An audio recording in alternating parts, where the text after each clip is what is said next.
नमस्कार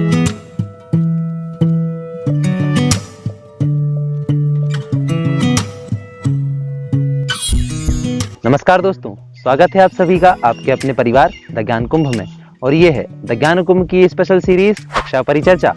आज का हमारा विषय है केमिस्ट्री या कहें रसायन विज्ञान। आज अपन क्लास 11th की केमिस्ट्री को पढ़ेंगे। इससे पहले वाले केमिस्ट्री की वीडियो में अपन क्लास 11th की केमिस्ट्री शुरू तो कर चुके हैं। आज अपन उस केमिस्ट्री के या कहें क्लास 11th की केमिस्ट्री के फर्स्ट चैप्टर को टॉपिक बाय टॉपिक स्टार्ट करेंगे। तो चलिए बिना किसी समय की बर्बादी के शुरू करते हैं आज की क्लास।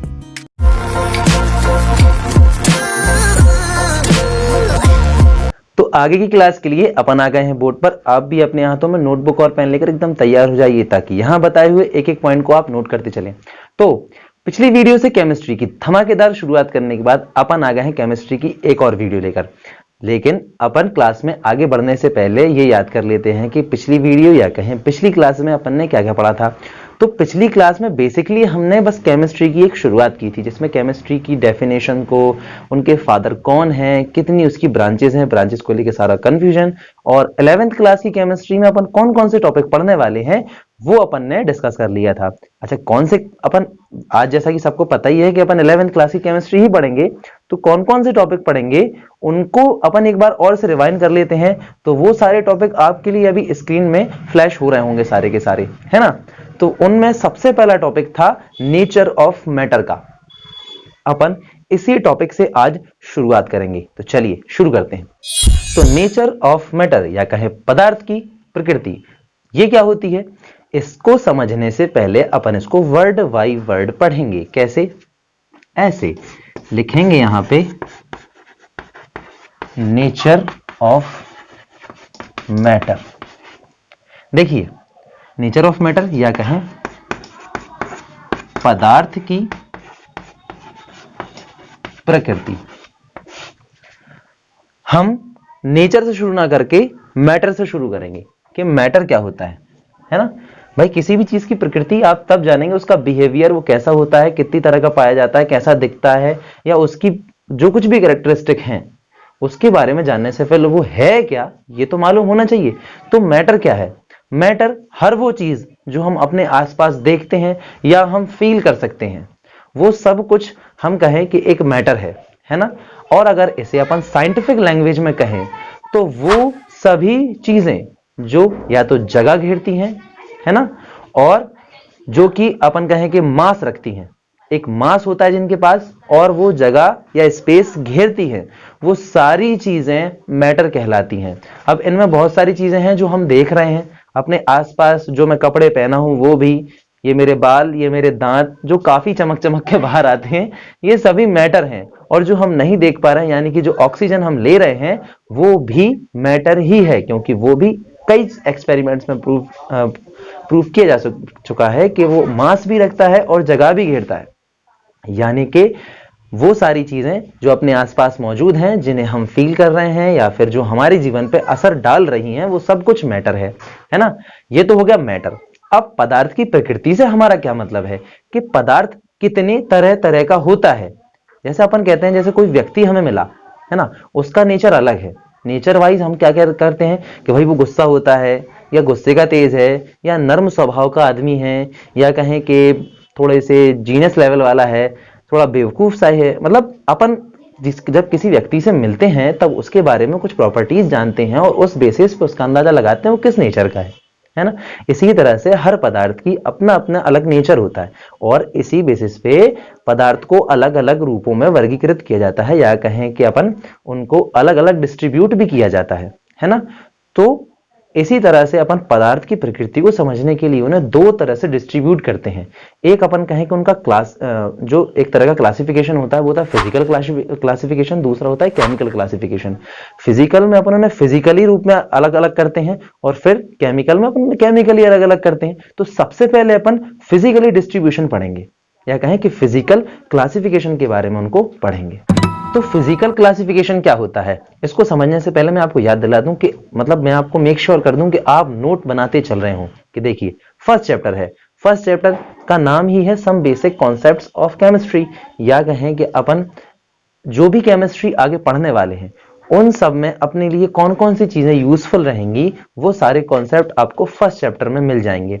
ये इनमें से कुछ टॉपिक आपने पिछली जो क्लासेस निकली उनमें पढ़े होंगे, है ना, जाहिर सी बात है पढ़े होंगे, उनके वो भी मिलेगा अपन को, वो एक रिवीजन भी हो जाएगा और उनके एक लेवल आगे का भी अपन को मिल जाएगा कि अपन ने क्या क्या पढ़ा था और उनका इस्तेमाल अपन को किस तरह से करना है। तो मेक श्योर आप नोट्स बना रहे हो, हर एक चीज को नोट करते चल रहे हो। तो चलिए अपन फिजिकल क्लासिफिकेशन पे वापस आते हैं।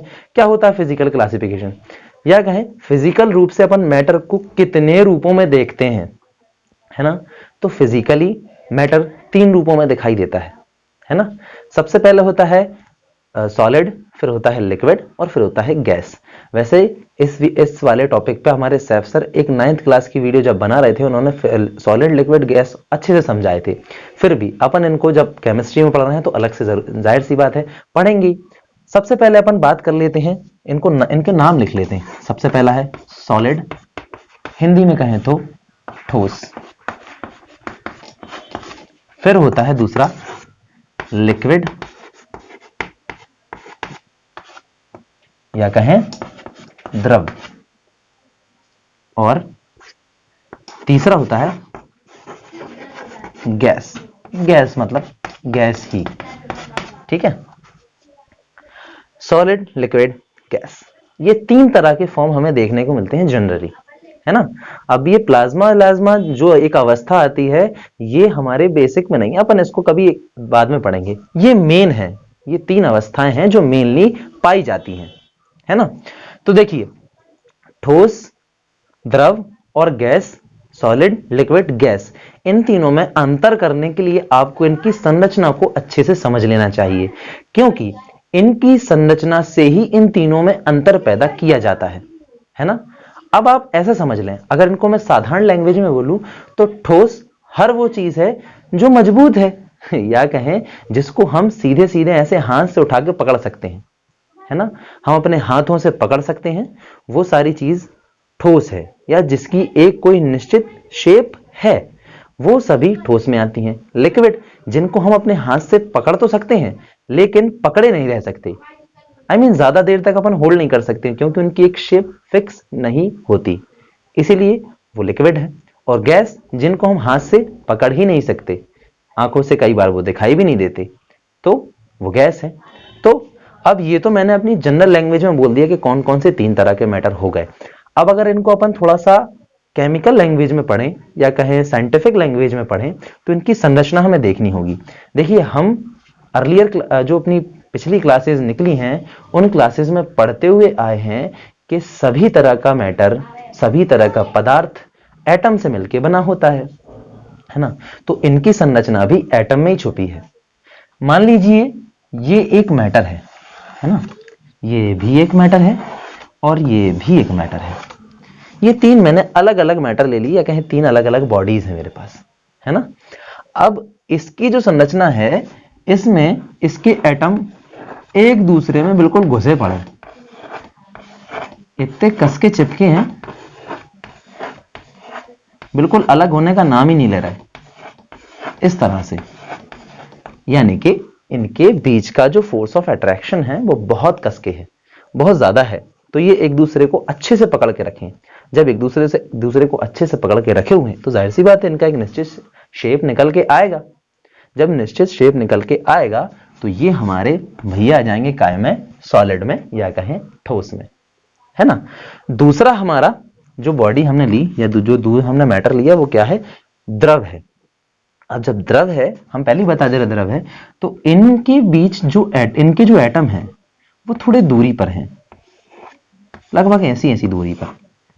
अब ये बहुत दूरी भी नहीं है और बहुत कम भी दूरी नहीं है ना। इस तरह से कुछ है कि एक दूसरे से बॉन्ड तो करे हैं लेकिन बहुत दूरी दूरी पर, जिस वजह से ये जुड़े हुए हैं, लेकिन ये ऐसे नहीं जुड़े कि एक अपन निश्चित शेप इनको दे सकें, है ना। यानी कि बिल्कुल एकदम जुड़े हुए नहीं है, इनका ऐसे कहें कि ऐसे रखें एक दूसरे को, तो इनमें एक वेव टाइप की भी बन जाती है। तो ये अपन कहें कि द्रव में आ जाता है ना। ये वाले भाई साहब कहां पहुंचे, द्रव में पहुंचे। अब बारी आती है तीसरे तरह की। तीसरे तरह में क्या होता है, एटम जो होते हैं, एटम या मॉलिक्यूल वो बहुत ही दूर दूर होते हैं, है ना, इतने दूर दूर के बस ये एक दूसरे से कनेक्टेड रहें, है ना, एक दूसरे से कैसे रहें, कनेक्ट रहें, बिल्कुल जुड़े ना रहें, चिपके ना रहें। तो ऐसी अवस्था जो होती है, ऐसे में कई बार अपन को इस तरह के मैटर दिखाई नहीं देते जो कि गैस में शामिल होते हैं, है ना, क्योंकि इनके पार्टिकल जो हैं वो बहुत दूर दूर हैं। अपन तो वैसे भी जानते हैं कि एटम जो है वो खुली आंखों से नजर नहीं आता, तो जब इतने दूर दूर रहेगा तो कहां से नजर आएगा, है ना। तो ये वाले भाई साहब जो है ये कहां आ जाएंगे, अपने गैस में आ जाएंगे। ये अपन ने ऊपरी रूप से इनको पढ़ लिया और अभी हमें इतनी ही जरूरत है ना। इसको जब अपन इनकी संरचनाएं, एटम पढ़ेंगे तो अपन को समझ में आएगा कि एटम कैसे बना है, एटम के कौन कौन से हिस्से होते हैं, ये फिर आगे आने वाली चीजें हैं, है ना। इनको और डीपली पढ़ेंगे, इनके बॉन्ड क्या होते हैं, है ना, अलग अलग परमाणु मॉडल भी आएंगे, किसने कितने कितने प्रयास किए हर तरह की संरचना को समझाने के, ये हमने ऊपरी रूप में ही समझा है ना, जितनी अभी अपन को जरूरत है। तो ये अपन ऐसा कह सकते हैं कि फिजिकल क्लासिफिकेशन हो गया मैटर का, कि मैटर इतने तरह का होता है। अब देखिए, वैसे तो बारी है केमिकल क्लासिफिकेशन पे आने की, लेकिन केमिकल क्लासिफिकेशन से पहले अपन जो फिजिकल क्लासिफिकेशन किया उसमें 3 तरह की अपन ने जो स्टेट देखे, उनका एक अपन ऐसा परफेक्ट एग्जांपल अगर दे दें जिससे अपन तीनों स्टेट को अच्छे से समझ सकें तो कैसा रहे, मजेदार ही रहेगा। अब अपन इसका एक ही सीधा सीधा सा एग्जांपल लेंगे, वो है पानी, है ना, या कहें वाटर। वाटर जो है वो तीनों स्टेट को समझाने के लिए एकदम परफेक्ट एग्जांपल है। क्यों परफेक्ट है, क्योंकि ये जो पानी है वो तीनों फॉर्म्स में पाया जाता है। ये सॉलिड में भी होता है, लिक्विड में भी होता है और गैस में भी होता है। वैसे अब तक आप लोग समझ चुके होंगे मैं किस चीज की बात कर रहा हूं। सॉलिड फॉर्म जो इसका होता है वो होता है बर्फ, है ना, या कहें आइस। जब पानी की जो मॉलिक्यूल होते हैं वो ज्यादा एक दूसरे में घुस जाते हैं, एक दूसरे से अच्छे से चिपक जाते हैं, अच्छे से बॉन्डिंग कर लेते हैं, तो बर्फ फॉर्म कर लेते हैं। इसके लिए टेम्परेचर को कम करना पड़ता है ना। जब आप थोड़ा सा टेम्परेचर बढ़ाएंगे तो पानी के मॉलिक्यूल एक दूसरे से दूर हो जाएंगे।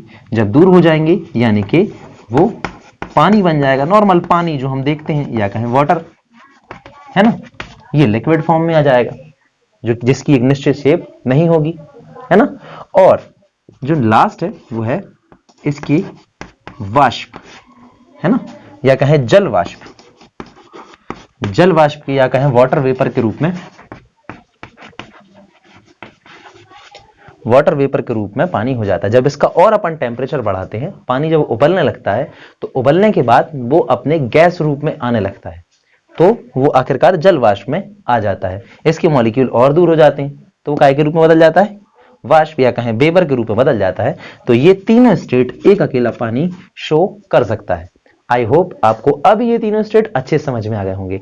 अब अपन केमिकल क्लासिफिकेशन की तरफ बढ़ते हैं। तो अब आते हैं अपन केमिकल क्लासिफिकेशन पे। केमिकल क्लासिफिकेशन बेसिकली 2 तरह का होता है, एक होता है होमोजीनस या कहें समांगी, दूसरा होता है हेटेरोजीनस या कहें विषमांगी। तो होमोजीनस, वैसे तो अपन ने जिनने सॉल्यूशन पढ़े हैं वो होमोजीनस अच्छे से समझते होंगे और हेटेरोजीनस भी समझते होंगे, उसी को आप मैटर में समझ लीजिए। अब अगर आपने नहीं पढ़े हैं तो मैं हूं ना, मैं समझाऊंगा। होमोजीनस यानी कि वो पदार्थ जिसमें पदार्थ का एक एक पार्टिकल एक सी प्रॉपर्टी दर्शाता है। यानी कि अगर कोई सब्सटेंस है या कहें कोई पदार्थ है जो 2-4 तरह के सब्सटेंस से मिलकर बना हुआ है, 2-4 तरह के उसमें कंपोनेंट हैं, वो पूरी तरह से एक दूसरे में मिल गए हैं और उनका हर एक पार्टिकल एक जैसा हो चुका है, सभी की केमिकल प्रॉपर्टी एक जैसी हो चुकी है, तो उसको अपन कहेंगे होमोजीनस या कहें समांगी। इसके लिए आप बेस्ट एग्जांपल ले सकते हैं पानी का, जैसा अभी अपन ने पहले लिया वही पानी फिर से समांगी मिश्रण, समांगी पदार्थ का काम करेगा। उसमें हाइड्रोजन और ऑक्सीजन मिले हुए होते हैं, H2O, है ना, H2O होते हैं। तो वो उसका आप कोई सा भी पार्टिकल ले लो, कोई सा भी मॉलिक्यूल ले लो, हर तरह H2O H2O ही नजर आएगा आपको, है ना, और कुछ नहीं होगा। तो आप ऐसा कह सकते हैं कि इसके उदाहरण में सभी तरह के एलिमेंट, क्योंकि सभी तरह के एलिमेंट का हर एक पार्टिकल एक से ही होता है, हर एक मॉलिक्यूल हर एक एटम एक जैसा ही होता है, एक सी का प्रॉपर्टी शो करता है, तो उसका अपन जो एलिमेंट है उसको अपन होमोजेनस में रख सकते हैं। एलिमेंट्स और कंपाउंड्स, है ना, एलिमेंट्स और कंपाउंड्स जो होते हैं वो होमोजेनस मैटर में आते हैं। अब बारी आती है हेटेरोजेनियस मैटर की। तो अब हेटेरोजेनियस मैटर की बात करें, हेटेरोजेनियस मैटर में वो सारे पदार्थ आते हैं जिनमें कोई दो कंपोनेंट होते हैं लेकिन वो पूरी तरह से एक दूसरे में घुले हुए नहीं होते। इन सभी को अपन हेटेरोजेनियस कहते हैं। अब किस तरह के, जैसे कि मान लीजिए आप सपोज करें कि आपने पानी में तेल डाल दिया हो, तो तेल कभी पूरी तरह से पानी में घुलता ही नहीं है, वो ऊपर ऊपर उसके तैर जाता है ना। यानी कि ऊपरी सतह आप देखेंगे तो आपको तेल मिलेगा, निचली सतह में जाएंगे तो आपको पानी मिलेगा, यानी कि हर एक पार्टिकल उसका एक सा नहीं है। तो ऐसी सिचुएशन को, इस तरह के पदार्थ को हम कहेंगे हेटेरोजेनियस या कहें विषमांगी पदार्थ। उम्मीद है आपको ये होमोजेनियस और हेटेरोजेनियस अच्छे से समझ में आ गए होंगे। अब इसके बाद अपन ये चर्चा करेंगे, लेकिन अगले वीडियो में, इस वीडियो में नहीं, इस वीडियो के लिए बस इतना ही। अगले वीडियो में अपन चर्चा करेंगे कि सब्सटेंसेस जो होते हैं वो कितने तरह के होते हैं, क्या क्या उनमें आता है, क्या क्या उनके अंतर्गत अपन पढ़ेंगे। तो आज की वीडियो के लिए बस इतना ही। तो आज की वीडियो के लिए बस इतना ही। उम्मीद करते हैं कि आपको ये वीडियो पसंद आई होगी और समझ में भी आई होगी। यदि पसंद आई है तो इसे लाइक कर दीजिए और अपने अधिक से अधिक दोस्तों के साथ इसे शेयर कर दीजिए ताकि वो भी केमिस्ट्री पढ़ना शुरू कर दें। और ऐसे ही कंटेंट के लिए हमारे चैनल द ज्ञानकुंभ को सब्सक्राइब भी कर दीजिए। और हाँ, एक बात और, आपके मन में अगर कोई भी क्वेश्चन है तो प्लीज हमें कमेंट करके जरूर बताइए। धन्यवाद।